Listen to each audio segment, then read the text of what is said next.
মানে ইদানিং তো দেখা যাচ্ছে যে ভাষা আর প্রযুক্তি যুক্ত হয়ে যাচ্ছে একজন আরেকজনের সাথে। তো সেক্ষেত্রে বাংলা ভাষার জন্য NLP অ্যান্ড AI দুটোই ভূমিকা রাখবে বলে মনে করছেন? হ্যাঁ, অবশ্যই।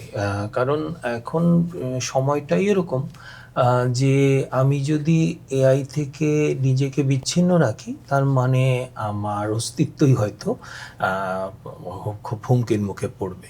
তো বরং আ আমি এটাকে দেখি যে এআইকে বাংলা ভাষার ক্ষেত্রে যদি খুব কার্যকরভাবে কাজে লাগানো যায়, তাহলে বাংলা ভাষার যে অনেক ধরনের আ মানে মেশিন রিডেবল রিসোর্স এর যে ঘাটতি আছে, সেটা অনেকখানি পূরণ করা সম্ভব যদি যথাযথভাবে এটার প্রয়োগ ঘটানো যায়।